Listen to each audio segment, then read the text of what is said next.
In the top stories, St. Kitts Nevis officials to receive training in new labour system.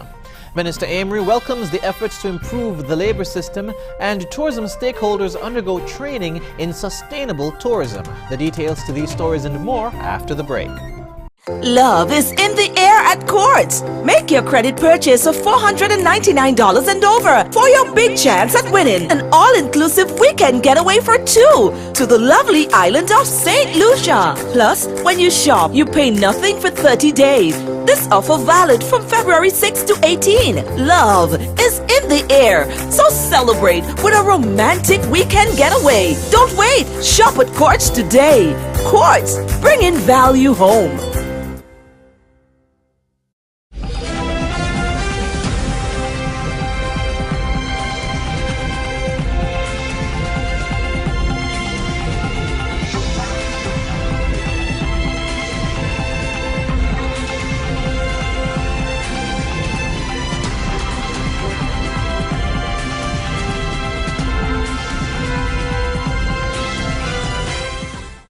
Hello and welcome to the ZIZ Channel 5 newscast. I'm Jason Davis, sitting in for Carla Berridge.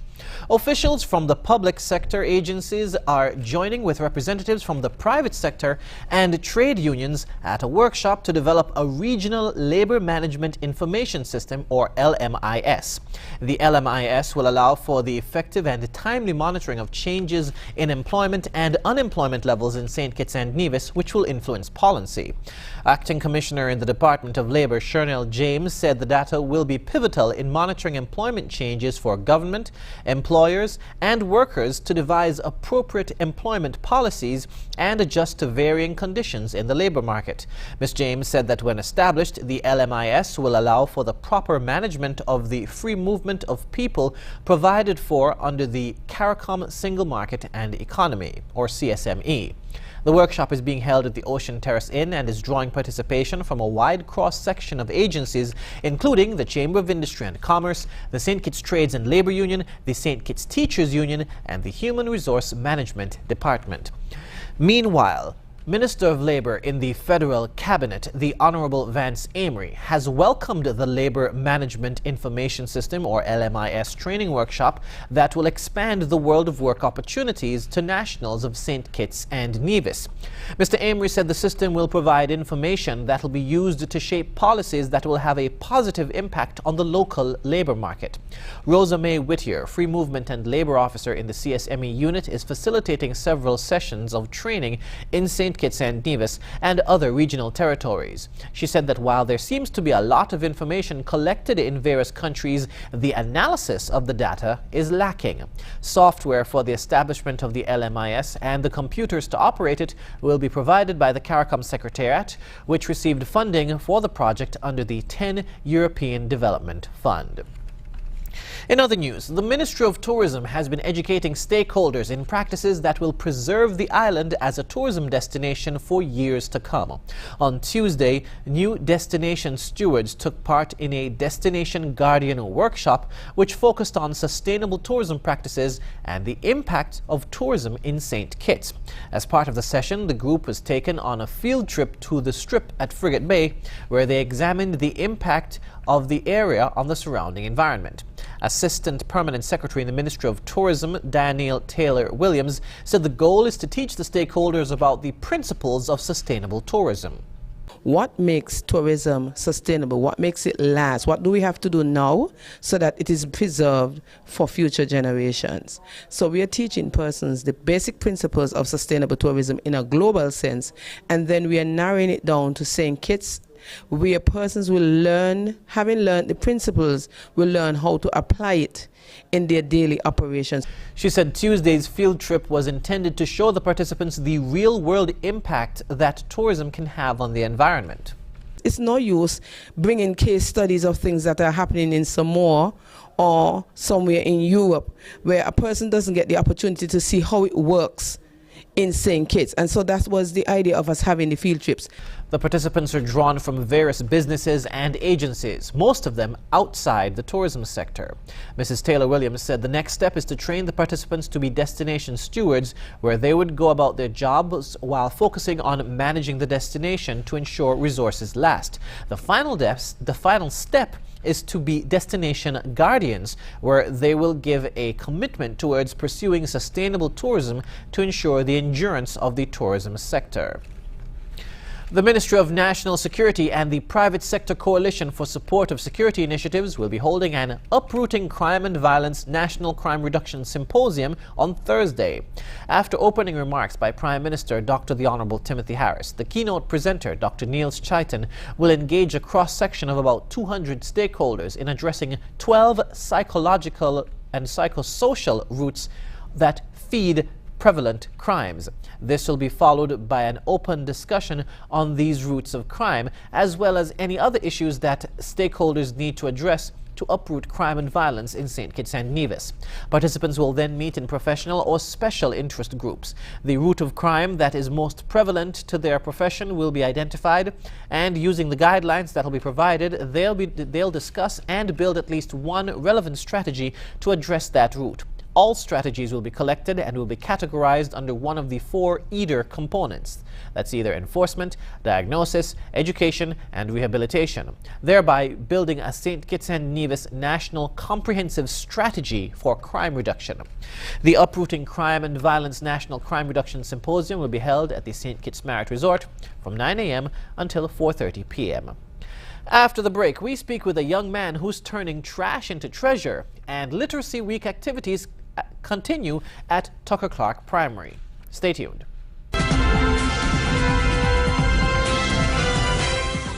Investigations continue into the seizure of marijuana and cocaine found during a search operation on the Southeast Peninsula on Sunday. The police say they found and seized a box containing approximately 10 pounds of marijuana and 2 pounds of cocaine near the ferry landing. The street value for the seizure is estimated at about $93,288 for the marijuana and just over $89,000 for the cocaine. 3 persons were detained, interviewed, and later released. No one has been charged.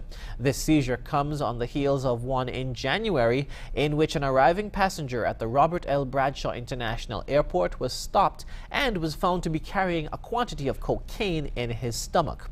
Earlier, Commissioner of Police Ian Quealy commended the officers for their work in analyzing information and intelligence, which led them to their most recent successes. Have you ever traveled across Lozak Road and seen handmade furniture sitting on the sidewalk? Well, we did, and we talked to the entrepreneur behind the pieces. Here's more. It's unique, as people will say. It's something new to our island, per se, on a big scale like that. So, you got single chairs, you got double seaters, you got 3-seaters, you got family picnic tables. It just all depends on what you want. Licensed contractor Ellison Isaac is the man behind what we have dubbed recyclable furniture. The uniqueness does not stem only from how the furniture is made, but what they are made from. Pallets, like wood where people will just throw away off a construction site, them hotels where they're building and so forth. Rollaways that we normally just discard over at the landfill. Basically, any kind of wood I see that I could use to do something, I would just go with it. Isaac said he has had offers to export some of his work, but he says he can't because it is too expensive. I had offers where people wanted me to, but my girlfriend looked into it, and the pricing ain't worth it. Because if you're gonna buy a furniture here, you think it's say 500 EC work out to be like what? That's what. Say 150, 200 US around there, right? And then you bring it home by you and you got to pay 100 US to clear it. Plus you gotta pay like maybe $100 and something here. So it's like you're buying it twice. When asked if he would be interested in giving back to the community, the carpenter said he would like to teach other young people the trade when his business is fully established. Well, yeah, that's the whole idea. If I get it on, like, say, per se, like, I get the plan got you where me alone could deal with the. Well, I wouldn't say just the pallet furniture, because pallet and just basically like the what capturing people eyes is the roller wheels. You check? So that more per se is why we try get to thing the roller wheels with the pallets. So teaching younger youths, yeah, as long as they're interested, they mind. But you're gonna be like when things done to a certain level. He also spoke about plans for the future of his business, Isaac's Construction and Rustic Furniture. I'm looking into like getting it like a brand. Like somebody was telling me like to try go through the system to like get it like where through like how I got the idea here now, where so that other people copying it. Without on paper that is only me alone could deal with it, but me really gone through it yet to find out the details. But yeah, that's one the plan, and to blow it up more, to get a more bigger business. Isaac says although his business is not where he wants it to be, it is progressing smoothly as his pieces are already being recognized. He said some of them are used at businesses such as Ocean's Edge, Boozies, and Vibes on the Strip, and they can be found in villages across St. Kitts. As part of Literacy Week of activities, the Tucker Clark Primary School hosted a character day and storytelling on Tuesday. Shaira Flanders tells us more. A number of students were seen decked out in costumes and multicolored outfits on Tuesday morning, depicting a variety of nursery rhyme characters as part of the Literacy Week celebrations. The students were also seen marching through the Newtown community as they showcased their many creatively decorated costumes. Grade 5 students Anaya Walwin and Tony Allen told us why they chose their characters. I am Little Bo Peep, and I chose Little Bo Peep because she tells me that if I lose something, I can find it and never give up. I am Twinkle Twinkle Little Star, and I chose Twinkle Twinkle Little Star because it is my favorite character. Shortly after, grade 3 students Josiah Benjamin and Keziah Anthony also shared their inspiration behind their costumes. I am Humpty Dumpty, and I chose Humpty Dumpty because Humpty Dumpty is my favorite nursery rhyme. My name is Keziah Anthony, and I am in grade 3, and I am just as Little Miss Muffet. And the only reason I just add Little Miss Muffet because she trying to tell me never run from a little spider. The Literacy Week of activities continue with a T-shirt, tag day and literacy exhibition on Wednesday and an elocution contest on Thursday. Literacy Week will then wrap up with a grand literacy parade on Friday morning. The Tucker Clark Primary School's Literacy Week of activities is being held on the theme, promoting literacy, stimulating creative minds. Reporting for ZIZ News, I am Shaira Flanders. Coming up, Haiti's president takes office amid corruption scandal. The details when we return.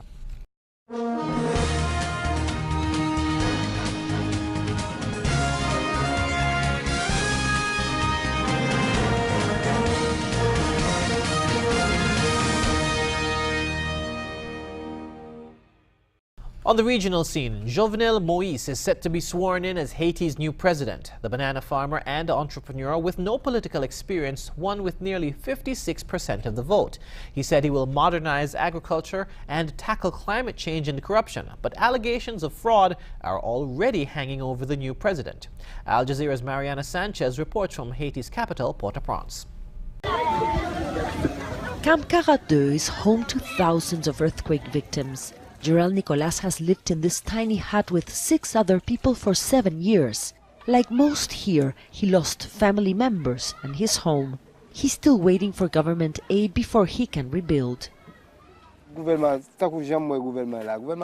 They abandoned us here. There are no jobs, no food, and we can't send our kids to school. There is no good future here at the camp. His is one of more than 50,000 families UNICEF says are still living in shelters. The burden on the new government is high. The UN World Food Programme says 2.5 million Haitians live in extreme poverty. Last year, Hurricane Matthew brought more devastation to what is one of the poorest nations in the world. For decades, Haiti has been traumatized by natural disasters, economic hurdles, and political instability. The challenges for Jovenel Moïse are immense, while also facing questions about his integrity. The government's Central Unit of Financial Intelligence says Moïse allegedly laundered $5 million through suspicious money transfers. Allegations he denies. The new president must not continue like his predecessors. So far, his team is full of familiar faces, people who were involved in corruption. Haiti's biggest challenge is the fight against corruption and impunity. But it's early. We're going to give him a chance to prove otherwise. At Camp 42, where most people live on less than $3 per day, community leader Decilian Cimedieu says he also wants to give Moïse a chance to bring dignity to poor Haitians. More than 6 million live below the poverty line. We have to wait and see what is going to happen. Previous governments came and made promises, but nothing happened. The only thing we can do is wait. Gerald Nicolas needs to work to provide for his children. Moïse says he will create jobs. The people living in Camp 42 will be relying on him to make good on that promise. Mariana Sanchez, Al Jazeera, Port-au-Prince, Haiti. In Barbados, Executive Director of the Productivity Council, John Pilgrim, says he believes that there are several benefits to be gained from increased productivity in the country. We hear more in this Nation News Barbados report. Everyone stands to benefit from increased productivity among Barbadian workers. This is the view of Executive Director of the Productivity Council, John Pilgrim. If a country is more productive, the government benefits from having in place better infrastructure, better institutions. If a country is more productive, it means that the private sector benefits by having higher levels of profit without having to increase prices. It means that the workers in the organization stand to benefit because the management and leadership in the organization can do more for the workers in terms of better pay, better quality of work life, better training for workers, and so at the end of the day, the consumers benefit from improved productivity. Because if we are more productive, it means that we import less, and the price that consumers will pay for the products, the goods and services, will be less. So it means that productivity is our business, just like how the adage exists in the Ministry of Tourism, that tourism is our business, that's their part. Productivity is the business of all stakeholders in the country.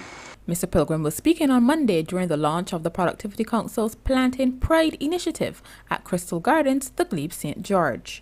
The tree planting project is one of the activities in what has been designated the Year of Productivity.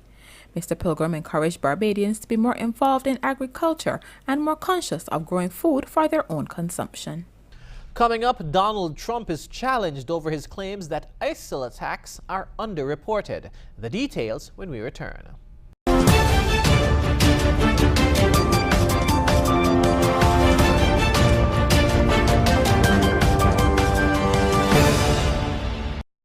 U.S. President Donald Trump is being challenged over underreported ISIL attacks. More in this Euronews report. The US president's latest foray into the world of alternative facts has been widely ridiculed. The White House released a list to back up Donald Trump's claims that the news media were ignoring ISIL-inspired attacks. All over Europe, it's happening. It's gotten to a point where it's not even being reported. And in many cases, the very, very dishonest press doesn't want to report it. Germany's Association of Journalists has called on the press to rise to the Trump challenge. His list of allegedly underreported attacks included 6 in Germany, all of which received media coverage. The problem is effectively that he keeps making untruths or semi-truths public and then acts like it's common knowledge. But whoever looks closely at the list, which has now been published here in Germany as well, realizes that it's complete nonsense. The White House communique, riddled with spelling mistakes, lists 78 allegedly underreported attacks around the world over more than 2 years. They include major atrocities such as those in Paris, Nice and Berlin, which received blanket coverage. The media are partly being discredited as much as the democratic system is being discredited. We have to address this, to talk about it and to argue about what is relevant and what isn't. Euronews reported on nearly 3/4 of the attacks on Trump's list. The others had no fatalities or were not terror-related. The president's fighting to reinstate his travel ban on refugees and people from 7 majority Muslim countries.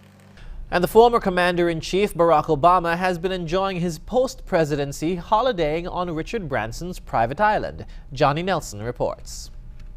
So what do you do when you're no longer the leader of the free world? Former President Barack Obama has been learning to kite surf with the help of billionaire Richard Branson. The ex-statesman has been spending some time with his wife Michelle on the British Virgin Isles to mark the end of his time in office. But after 8 years of a restrictive security detail, it was about time he learnt something new. Virgin boss Branson was in competitive mood, setting a water sport challenge. But after an impressive effort in the air, he couldn't quite match the distance the president travelled. As speculation continues towards what path Obama will take post-White House, a career in water sports may yet be on the cards. Or maybe not. Up next in sports, football technical training complex to be completed in a few months. And young golfers learn from the pros at a week-long junior golf clinic. Stay tuned.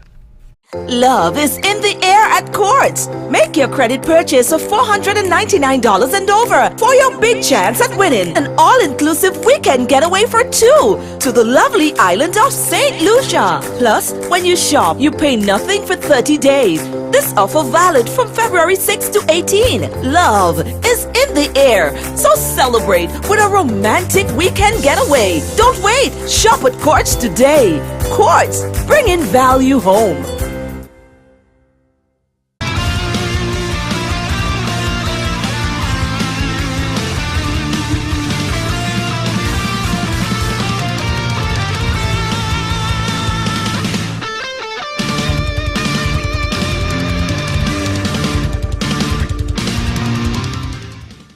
Phase 2 of the technical home for the development of local football is expected to be completed in a few months. That's according to Secretary General of the SKNFA, Stanley Jacobs. During a press conference ahead of the under-20 football team's participation in a CONCACAF tournament in Costa Rica, Jacobs gave an update on the Technical Development Center under construction in St. Peter's. We are hoping that this current phase, which is phase 2, is the build out of the building, will be completed by April this year. Then we will commence construction of phase 3, which will be the field, the various playing pitches, and the fencing and landscaping, which we're hoping that we can have completed by the end of 2017. The under-20 team will be taking part in the CONCACAF Championship, which runs from February 17 to March 5. Several young golfers are sharpening their skills this week at a golf junior clinic at the Royal St. Kitts Golf Course. The clinic began on Sunday, and the children are being tutored by golf pros who will be participating in the 7th annual Pro-Am Golf Tournament. Marketing Officer for the St. Kitts Tourism Authority in Canada, Jack Wilson, spoke with ZIZ Sports about why the clinic is being held. It's an exciting event for us as we want to mature the golfing program in St. Kitts, and it's an opportunity where we have so many talented pros visiting, so they can pass on their knowledge to juniors here in St. Kitts. I was a junior back in the day, and I would have loved to have an opportunity to do something like this. The clinic was sponsored by Scotiabank, and country manager Dave Ramsumere said sports can help teach the children life lessons as well. The young people participating in this clinic will soon learn that sports is not just about playing. They will learn life lessons, and it will teach them discipline. They have to show up, they have to practice, and they have to follow the rules of the game. Sports also teaches you how to deal with the ups and downs in life. You will learn that there will be many victories and defeats, and playing sports help you to build strength of character and help you in dealing with these challenges. The visiting golf pros working with the children are from the United States, Canada, and the UK. The tournament runs until Wednesday, 8th February. Egypt will take on Cameroon in the final of the Africa Cup of Nations in Gabon. Paul Rees reflects on the evolution of African football. The joy of victory is the same in 2017 as it was at the first Africa Cup of Nations in 1957. But as Cameroon prepare to face Egypt in the 60th anniversary final, how much has the tournament evolved as it advances in years? What doesn't change is this. Football will happen here in Gabon and throughout Africa, whether or not a $700 million tournament is in town. To Europeans, I want to say that the Cup here in Gabon is something really important, really crucial. The national team, that's close. But real football, that happens on the street and the beach. The best players, it's us. Most fans can't afford to travel across Africa to follow their teams. So TV has played a pivotal role and created an industry for African talent. With stars like the Ivory Coast's Didier Drogba commanding huge transfer fees and salaries and dominating defences in Europe's top club competitions. That TV reach now has purposes beyond football. Initiatives such as Africa United can reach hundreds of millions of viewers during the Cup to spread messages about combating malaria and epidemics such as Ebola. A message delivered by an African footballer trusted far more than one from the UN or World Health Organization. This is Didier Drogba. Malaria is preventable and treatable. As the tournament has grown, so has the power of the Confederation of African Football.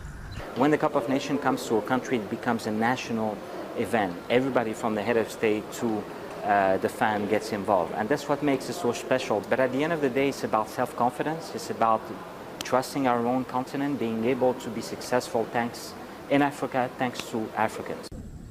Cameroon and Egypt have already written much of the Cup's history with 11 titles between them in the tournament's first 30 editions. The Cup of Nations is as old as the great wave of African independence that began in the 1950s. It's also one of the few truly pan-African institutions. There are always questions about how the tournament is used politically and financially, but as with this North African versus West African final, its enduring answer is that it does bring every corner of this continent together. Paul Rees, Al Jazeera, Libreville. At least 100 million people in the U.S. watched Sunday's Super Bowl championship on television, but the spotlight was on more than just the game. This year, some companies laced their advertising with political messages. Al Jazeera's Tom Ackerman reports from Washington, D.C. Some Super Bowl ads reliably aim for the funny bone, but this car ad had an environmental twist. It's hard to be an eco-warrior, but it's easy to drive like one. Other advertisers took a serious approach with themes to counter America's current strained mood. Coca-Cola revived an old ad appealing to ethnic and racial diversity, while beer maker Anheuser-Busch offered a reminder of its founder's immigrant origins and the supposed hostility he found in his new country a century ago. But a chain of lumber stores bluntly visualized how a Mexican mother and child of today would brave the obstacles in crossing the U.S. border. TV viewers, however, couldn't see its optimistic climax, showing that even high walls may have open gates because the Fox network, which aired the game, deemed it too controversial. So the ad's conclusion was only available online.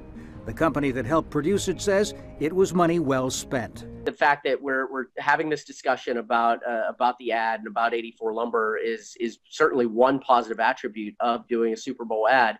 And then the second thing is that, people will hopefully see the message and say, I want to work for a company like that. I want to be associated with a company like that. While Airbnb, the shared lodging business, was able to place a last-minute commercial in direct response to the Trump administration's travel restrictions on immigrants and refugees. And some advertisers took aim at the president himself, sometimes subtly. We're in for at least 4 years of awful hair. Sometimes not so much. Washington is so cold. I thought Russia was cold. Probably not the last time ad makers will be relying on Trump teases to boost sales. Tom Ackerman, Al Jazeera, Washington. When we come back, we'll have another look at the stories that made the headlines. Stay tuned.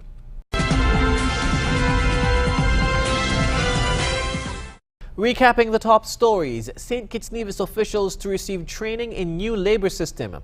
Minister Amory welcomes the efforts to improve the labor system, and tourism stakeholders undergo training in sustainable tourism. And that's it for the ZIZ Channel 5 newscast. Thank you for joining us. I'm Jason Davis.